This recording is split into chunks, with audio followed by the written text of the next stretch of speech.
Todo mês chega aquela conta que nunca vai aparecer no seu extrato bancário. Ela não tem número de parcela, não tem data de vencimento impressa e o banco nunca vai te ligar cobrando. Mas ela está sendo descontada silenciosamente da sua vida, mês após mês, ano após ano, com uma precisão assustadora. Essa parcela não é o financiamento do carro, não é o cartão de crédito girado, não é o consórcio que você assinou sem ler o contrato.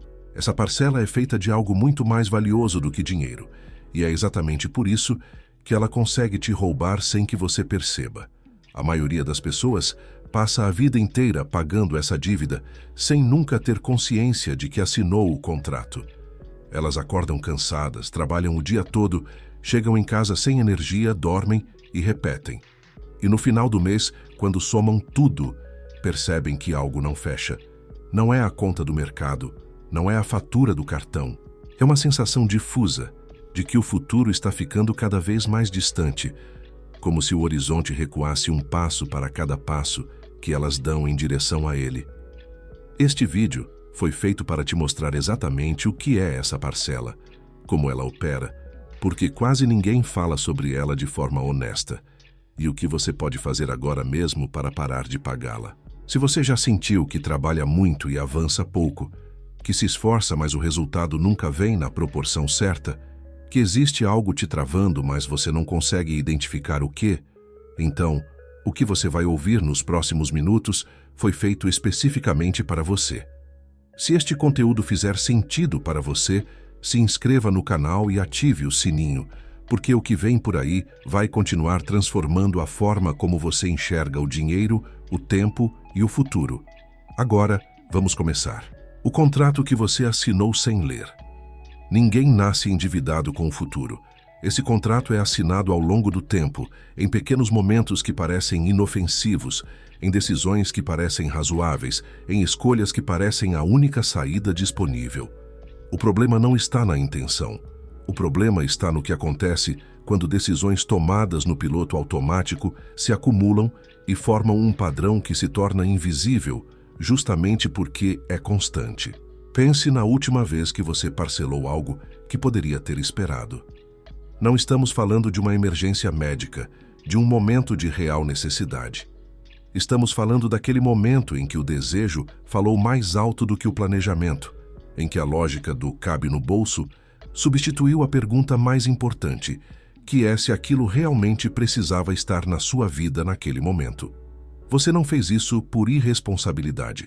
Você fez isso porque o sistema ao redor de você foi cuidadosamente desenhado para que essa escolha parecesse a mais natural do mundo. O parcelamento, como conceito cultural, não é apenas uma ferramenta financeira. Ele é uma filosofia de vida disfarçada de conveniência. Ele ensina de forma subliminar que você pode ter o futuro agora e pagar por ele depois. Mas a matemática brutal da realidade diz o contrário. Quando você traz o futuro para o presente, sem ter construído a base para isso, você não está acelerando sua vida. Você está hipotecando o amanhã para financiar uma versão inflada e artificial do hoje. O contrato que você assinou sem ler tem uma cláusula que nenhuma financeira vai te mostrar. Ela diz que cada parcela que você assume no presente é uma fração do seu futuro que deixa de ser seu. Não é metáfora, é matemática. Cada valor comprometido nos próximos meses é uma decisão que você não vai poder tomar quando aquele momento chegar, porque o dinheiro já foi gasto antes mesmo de existir. E é exatamente aí que o futuro começa a ser roubado, não de uma vez, não de forma dramática, mas aos poucos, parcela por parcela, mês por mês, em um ritmo tão regular que parece normal. O primeiro passo para sair desse contrato não é financeiro, é filosófico. É a decisão consciente de que você não vai mais assinar acordos com o futuro sem ler todas as cláusulas. Isso significa parar antes de parcelar e perguntar não se cabe no bolso, mas o que essa decisão vai custar em liberdade daqui a 6 meses, daqui a 1 ano, daqui a 5 anos. Quando você começa a pensar em termos de liberdade futura, em vez de conforto imediato, a relação com o dinheiro muda de forma irreversível. A ilusão do progresso parcelado. Existe uma armadilha psicológica extremamente sofisticada que opera dentro da mente de quem vive no ciclo das parcelas. E ela se chama ilusão de progresso. É a sensação de que, porque você está se movimentando, porque está comprando, porque está adquirindo coisas, você está evoluindo. Como se a acumulação de bens fosse um substituto legítimo para a construção de patrimônio. Como se ter mais coisas fosse a mesma coisa que ter mais liberdade. A mente humana tem uma tendência natural a confundir movimento com direção. Quando você está correndo, parece que está chegando a algum lugar. Mas se você está correndo em círculos, toda aquela energia gasta não te aproxima de nenhum destino real. O consumo parcelado funciona exatamente assim. Ele cria uma sensação intensa de movimento, de que a vida está progredindo, de que você está construindo algo. Mas quando você para e olha para os números, percebe que o patrimônio líquido não cresceu, a liberdade não aumentou, e o futuro que você imaginava ainda está exatamente na mesma distância de antes. O progresso real tem uma característica muito específica. Ele é acumulativo e irreversível. Quando você aprende algo, ninguém pode tirar esse conhecimento de você. Quando você constrói uma reserva financeira sólida, ela continua existindo mesmo que você pare de alimentá-la por um tempo. Quando você desenvolve uma habilidade, ela se aprofunda com o tempo. O progresso parcelado, por outro lado, é regressivo por natureza. Cada bem adquirido via parcelamento começa a se depreciar no momento em que você assina o contrato, enquanto a dívida continua corrigida, atualizada, crescendo enquanto o bem encolhe. Há algo ainda mais sutil acontecendo aqui. O progresso parcelado não apenas falha em construir riqueza real. Ele consome ativamente o recurso mais escasso que qualquer ser humano possui, que é a atenção mental. Quando você tem múltiplas parcelas correndo simultaneamente, uma parte significativa da sua capacidade cognitiva está permanentemente ocupada gerenciando essa complexidade. Você está sempre calculando se vai fechar o mês, sempre verificando o saldo antes de fazer qualquer movimento, sempre tomando decisões dentro de uma margem estreitíssima de manobra. Essa sobrecarga mental não é gratuita. Ela consome a energia criativa que poderia estar sendo usada para criar, para planejar, para imaginar possibilidades maiores. A saída da ilusão do progresso parcelado começa com uma redefinição radical do que significa avançar. Progresso não é o que você tem. Progresso é o que você construiu de forma permanente. É a diferença entre ter um carro financiado e ter um investimento que cresce enquanto você dorme. Um te dá status hoje e custo amanhã. O outro te dá liberdade amanhã em troca de disciplina hoje. Quando você redefine progresso em termos de liberdade futura, em vez de posse imediata, a ilusão se desfaz e você começa a tomar decisões fundamentalmente diferentes. O preço invisível da urgência artificial. O mundo moderno é uma fábrica de urgências que não existem. Toda publicidade, toda promoção, todo anúncio de parcelamento sem juros foi construído sobre uma única premissa, a de que você precisa disso agora, não amanhã, não depois que você planejar. Agora, a urgência artificial é o mecanismo mais eficiente já criado para fazer pessoas racionais tomarem decisões irracionais de forma completamente voluntária e até entusiasmada. Essa urgência opera em um nível que vai muito além da propaganda. Ela está codificada na forma como as lojas são organizadas, na forma como as ofertas são apresentadas, na linguagem que é usada, no timer que aparece na tela do site, no estoque limitado que nunca parece acabar de verdade. Tudo isso existe para ativar uma resposta primitiva no cérebro humano. A mesma resposta que nossos ancestrais usavam quando precisavam decidir em segundos se fugiam de um predador ou lutavam contra ele. O problema é que essa resposta foi projetada para situações de perigo real, não para decidir se você vai levar a televisão de 65 polegadas ou a de 55. Quando a urgência artificial é ativada, o córtex pré-frontal, que é a parte do cérebro responsável pelo planejamento de longo prazo e pela avaliação de consequências futuras, literalmente reduz sua atividade. Você entra em modo reativo, e nesse modo, a parcela parece uma solução perfeita porque ela elimina a dor imediata do preço à vista sem fazer o cérebro calcular o custo real ao longo do tempo. A urgência artificial não apenas te faz comprar coisas que você não planejou, ela te faz fazê-lo em condições que nunca escolheria em estado de clareza mental. O preço invisível da urgência artificial não aparece na nota fiscal. Ele aparece 6 meses depois, quando aquela compra que parecia tão urgente já não tem mais nenhuma relevância emocional para você. Mas a parcela continua saindo todo mês com a mesma pontualidade de sempre. Ele aparece quando surge uma oportunidade real, um investimento, uma chance de negócio, uma situação que exige liquidez, e você percebe que não tem margem para se mover porque o dinheiro futuro já foi comprometido em urgências do passado que você mal se lembra. Desenvolver imunidade à urgência artificial é uma das habilidades mais transformadoras que uma pessoa pode cultivar. Ela não é automática. Ela precisa ser construída deliberadamente, através de um simples, mas poderoso hábito. Criar um intervalo obrigatório entre o estímulo e a decisão. Quando você sente aquela pressão de só hoje, últimas unidades, oferta por tempo limitado, esse é exatamente o momento de não agir, de esperar 24 horas, de dormir sobre o assunto, de verificar se a urgência ainda existe no dia seguinte. Ela raramente existe, e quando você descobre isso pela primeira vez, algo muda de forma permanente na forma como você se relaciona com o consumo. A identidade que o débito constrói. Existe uma dimensão da dívida que raramente é discutida e que pode ser a mais poderosa de todas, porque opera no nível mais profundo da psicologia humana. Não é a dimensão financeira, é a dimensão identitária. Ao longo do tempo, as dívidas que você carrega não apenas afetam o seu saldo bancário. Elas começam a moldar a forma como você se vê, o que você acredita que merece, o que você acha possível para a sua vida.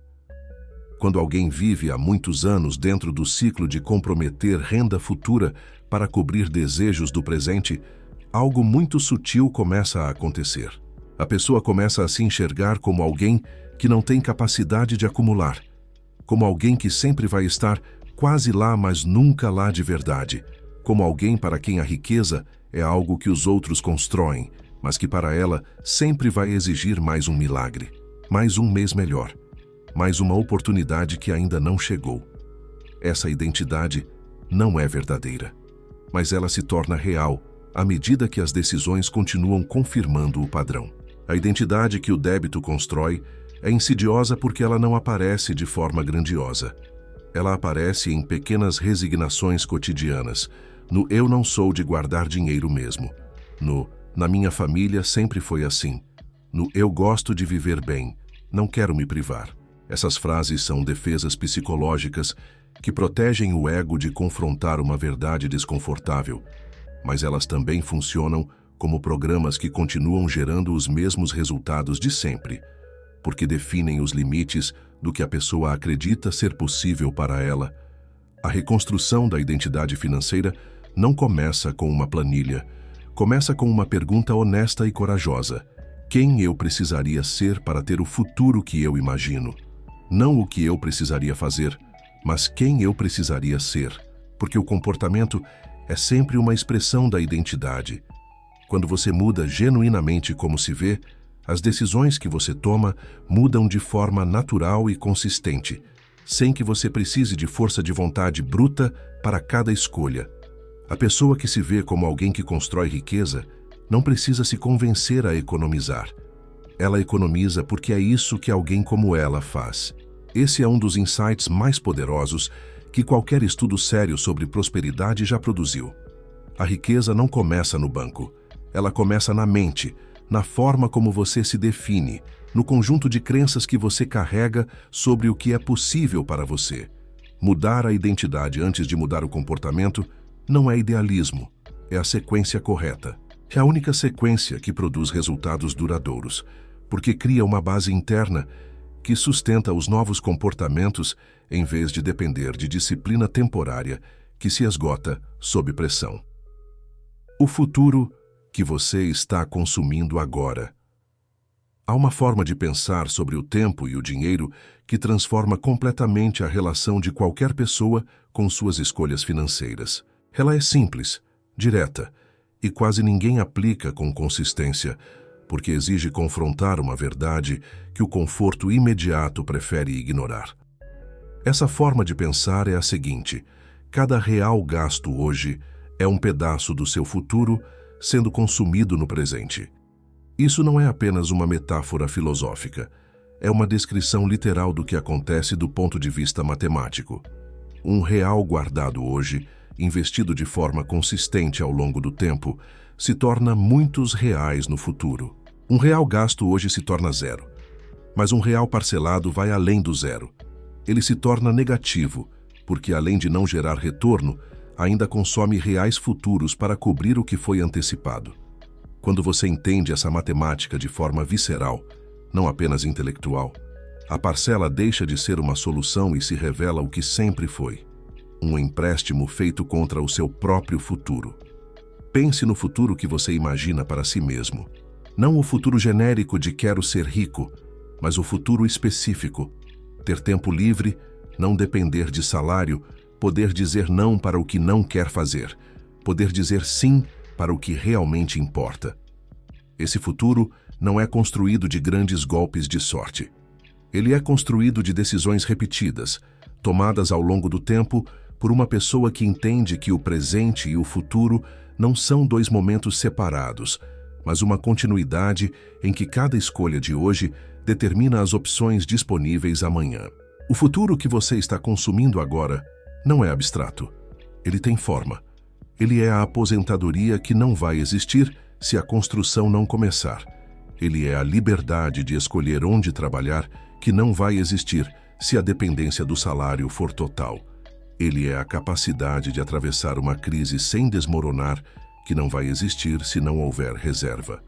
Cada parcela desnecessária que você assume hoje é um tijolo retirado dessa construção, não de forma dramática, de forma silenciosa e contínua. A inversão desse processo começa com uma pergunta que precisa anteceder qualquer decisão de consumo relevante.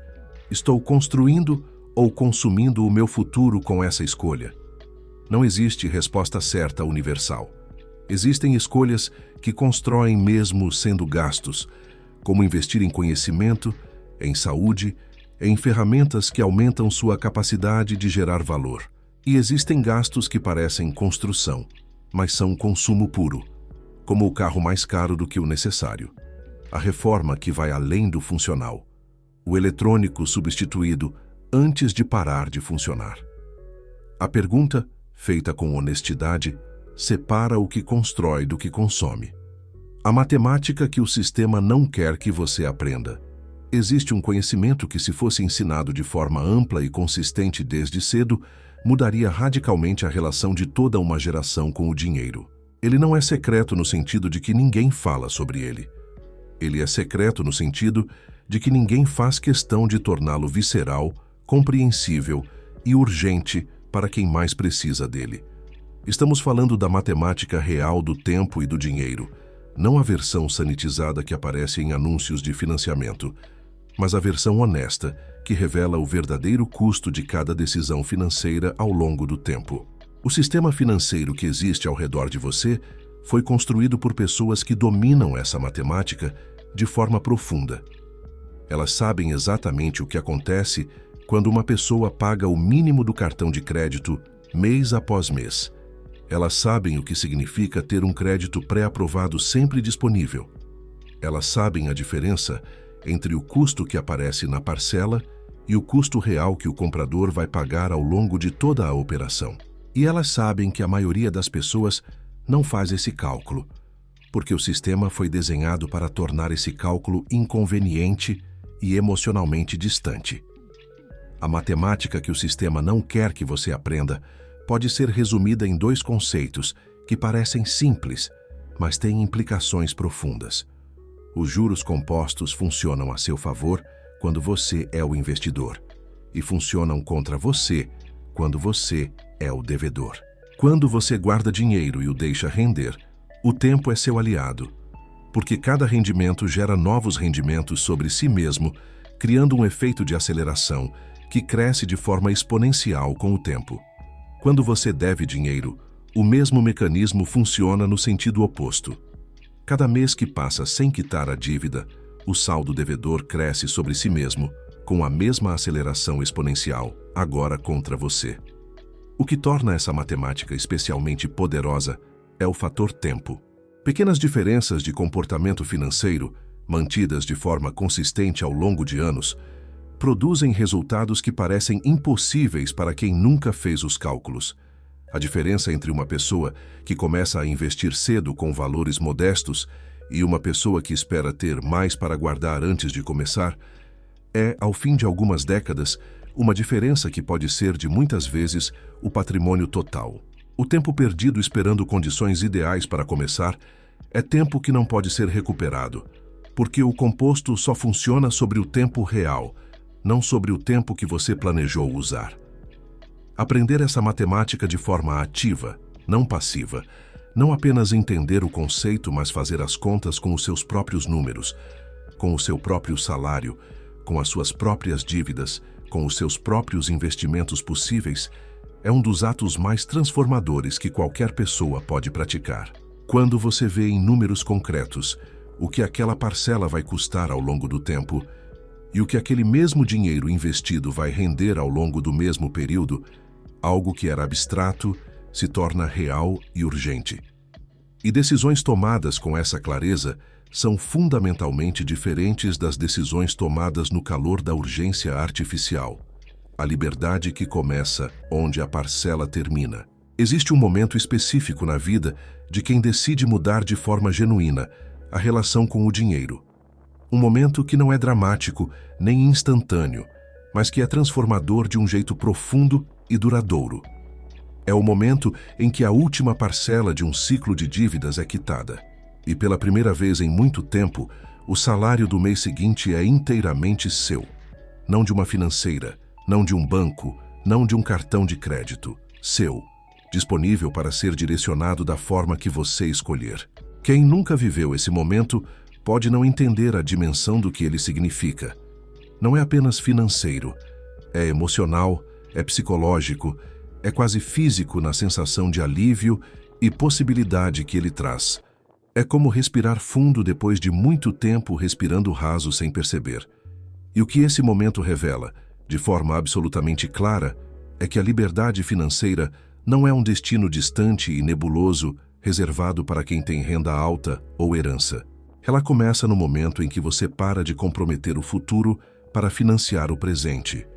E esse momento pode começar agora, independentemente de onde você está. A liberdade que começa onde a parcela termina não é apenas a liberdade de ter mais dinheiro disponível. É a liberdade de pensar de forma diferente. Quando você não está gerenciando múltiplas dívidas, sua mente opera em um estado completamente diferente. As decisões que você toma são tomadas a partir de um estado de abundância relativa, de possibilidade, de expansão, em vez de serem tomadas dentro dos limites estreitos do quanto me sobrou depois de pagar tudo. E decisões tomadas em estado de expansão são consistentemente melhores do que decisões tomadas em estado de escassez.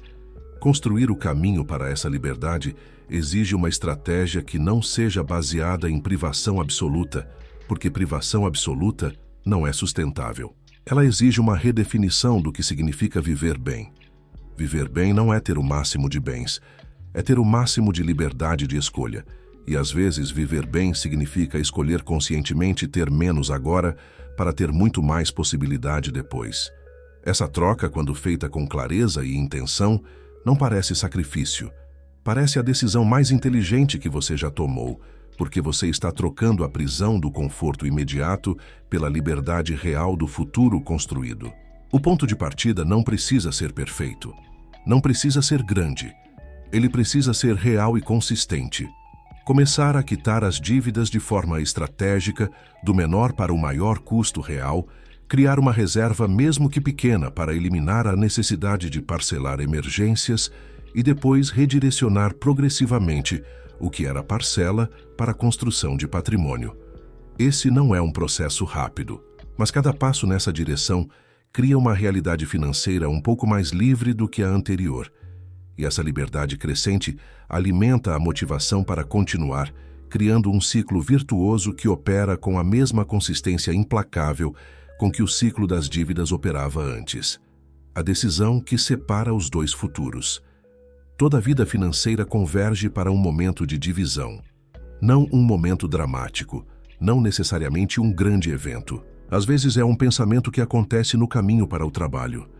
Às vezes é uma conversa que muda uma perspectiva. Às vezes é um vídeo que faz algo encaixar de um jeito que nunca tinha encaixado antes. Mas existe um momento em que a pessoa para, olha para onde está, olha para onde está indo se continuar como está e faz uma escolha. Não uma escolha de produto financeiro, uma escolha de vida. Existem dois futuros possíveis a partir de qualquer ponto presente, e eles são mais diferentes entre si do que parecem olhando de onde você está agora. O primeiro futuro é a continuação do padrão atual, não de forma estacionária, porque nada fica estacionário. A continuação do padrão atual é, na verdade, uma trajetória descendente em termos de liberdade, porque o tempo passa, as responsabilidades aumentam e o espaço para manobra financeira fica progressivamente menor. Esse futuro não é uma catástrofe. É uma vida funcional, gerenciada, ocupada, mas fundamentalmente limitada pela soma de todas as parcelas que foram assumidas ao longo do caminho.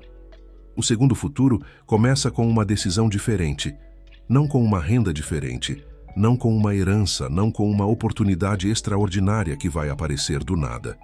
Com uma decisão diferente, tomada agora, com os recursos que existem agora, na situação que existe agora. Esse futuro também não é imediato. Ele se constrói lentamente, de forma que às vezes parece imperceptível no curto prazo. Mas ao longo do tempo, ele produz algo que o primeiro futuro nunca consegue produzir: opções reais. A opção de trabalhar por escolha e não por obrigação. A opção de dizer não para o que diminui. A opção de estar presente de verdade, sem a névoa mental da preocupação financeira constante. A decisão que separa esses dois futuros não é uma declaração grandiosa. Ela se manifesta em comportamentos específicos, cotidianos, repetidos. É a próxima vez que você sentir a pressão da urgência artificial e escolher esperar. É a próxima vez que um parcelamento for apresentado como solução e você fizer a pergunta sobre o custo real. É a próxima vez que o salário entrar e você separar alguma coisa, qualquer coisa, antes de gastar, antes de pagar, antes de satisfazer qualquer desejo. Esses atos pequenos, tomados de forma consistente, são a substância da qual o segundo futuro é feito. O maior obstáculo para essa decisão não é a falta de conhecimento. Você já tem o conhecimento. Não é a falta de recursos. Pessoas com menos recursos do que você construíram liberdades maiores do que você imagina para si mesmo. O maior obstáculo é a crença de que ainda há tempo, de que você vai começar quando as condições forem melhores, de que a próxima fase da vida vai ser mais favorável. Mas o futuro não espera por condições ideais. Ele é construído agora, com o que existe agora, pela pessoa que você decide ser agora. Se este vídeo plantou uma semente, se algo aqui ressoou de forma que vai continuar ecoando depois que a tela fechar, então a única coisa que falta é a decisão. Não a decisão perfeita, a decisão real. Aquela que você vai honrar não porque é fácil, mas porque o futuro que ela constrói vale muito mais do que qualquer parcela que ela exige pagar. Se você chegou até aqui, agradeço por ter ficado. Isso já diz algo sobre quem você é e sobre o futuro que você está construindo. Deixa o coração aqui no vídeo se algo fez sentido para você. Compartilha com alguém que precisa ouvir isso. E se ainda não está inscrito no canal, este é o momento. O próximo vídeo vai continuar essa conversa de uma forma que você não vai querer perder.